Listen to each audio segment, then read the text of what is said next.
वजीर आजम साहब सही हैं या यास्मीन राशिद साहिबा आप?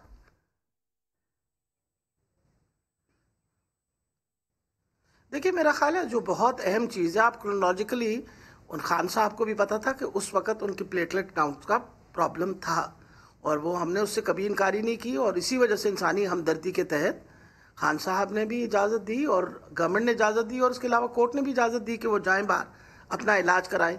अब इस बात को तो साल हो गया है ना। अब आप एक साल के बाद आज की सिचुएशन के ऊपर बात करिए ना। हमने जो उनका प्लेटलेट्स का इलाज किया था जी, इसका मतलब है कि सही इलाज किया था, क्योंकि प्लेटलेट काउंट तो उन्होंने दोबारा हमें कभी उसकी रिपोर्ट नहीं भेजी, ना कोर्ट को भेजी। इसका मतलब है कि जो हमारी डायग्नोसिस थी थ्रोम्बोसाइटोपिनिया परपरा की, वो सही डायग्नोसिस थी और जो उनका ट्रीटमेंट किया वो सही किया, क्योंकि उस ट्रीटमेंट का 6 से 8 हफ्ते में इफेक्ट होता है। उस दौरानिया में वो पहुंच गए थे इंग्लैंड। अब इंग्लैंड तो वो इस बात पे गए थे कि उन्होंने कहा कि जो मेरी दिल की तकलीफ है, कार्डियक कैथेटराइजेशन मैं वहाँ करवाऊंगा जाके। वजह यह है कि मुझे एतमाद अपने उन डॉक्टर्स पे है। उनको भेज दिया गया।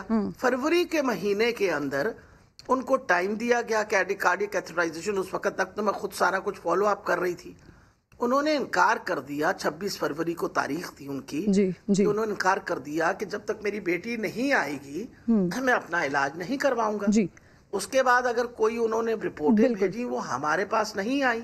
जी, तो नेचुरली जो रिपोर्ट्स हमारे पास आई वो हमने पेश कर दी बोर्ड को। वही बोर्ड जिसने सारी रिपोर्टें लिखी थी, उन्होंने कहा कि ये रिपोर्टें नाकाफी हैं। जी। हम किसी किस्म का इस पे ओपिनियन नहीं दे ऑब्वियसली सकते। यास्मीन साहब, मैं आपसे पूछना ये चाह रही हूँ कि जो सैंपल्स लिए गए थे रिपोर्ट्स के लिए, क्योंकि आप फिर आगे का सारा प्रोसेस जब नवाज शरीफ साहब चले गए उसके बाद क्या क्या हुआ आप उसकी डिटेल मुझे बता रही हैं। बिल्कुल सही है, हम सब इस बारे में जानते हैं। मैं आपसे उस बारे में जानना चाह रही हूँ जिसका खान साहब ने जिस पर शक का इजहार किया, जिस पर आप स्टैंड अभी तक लेती हैं कि हाँ जी जो रिपोर्ट्स थी वो दुरुस्त थी। तो रिपोर्ट्स के लिए जो सैंपल्स लिए गए थे, आप श्योर हैं कि सैंपल्स सही लिए गए थे? बिल्कुल जी जी।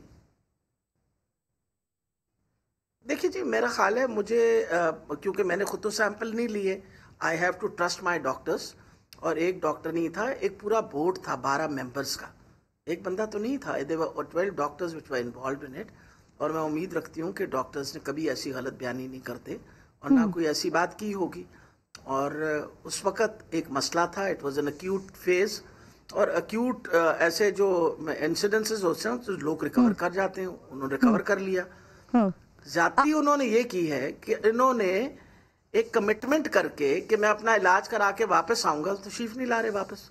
He is not coming back because he doesn't want to come back and face the music here. 100% जो यकीन उनको के साथ sentence यास्मीन हुआ था, साहिबा, हमने तो नहीं मफरूर उनको डिक्लेयर किया ना। आप 100% यकीन के साथ ये बात कह सकती हैं, ये कह रही हैं कि सैंपल्स में कोई रद्दोबदल नहीं किया गया, सैंपल में कोई फर्ज नहीं हुआ?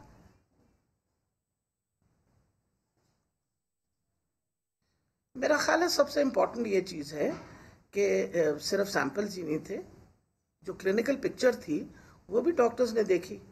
तो वो सारी क्लिनिकल पिक्चर्स के साथ और सैंपल के साथ ही सारी चीज़ें कोऑर्डिनेट की जाती हैं। तो मेरा ख्याल है जहाँ तक वो थर्मोसाइटोपिनिया का मसला था वो तो बहुत हद तक हमने हल कर दिया। अगर यहाँ हम हल ना करते तो उनके लिए यहाँ से इंग्लैंड भी फ्लाई करना मुश्किल होता, क्योंकि लो प्लेटलेट काउंट से उन्होंने जाना नहीं था। वो तो हमारे ट्रीटमेंट की वजह से उनके प्लेटलेट्स होते हैं वो स्टेबलाइज हो गए। उसके बाद वो तशरीफ़ ले गए, वहाँ उन्होंने अपने दिल का इलाज करवाना था। दिल का इलाज या तो करवाया है और हमें ख़बर नहीं दी, क्योंकि अब तो दिल उनका बिल्कुल माशाल्लाह ठीक ठाक लग रहा है। आजकल तो बड़े जोशो खरोश से आपको पता तकरीर भी देते हैं, सांस भी नहीं चढ़ रहा। तो इसका मतलब है हालात बहुत बेहतर हो गए उनके। तो I am 100% sure he has regained his health.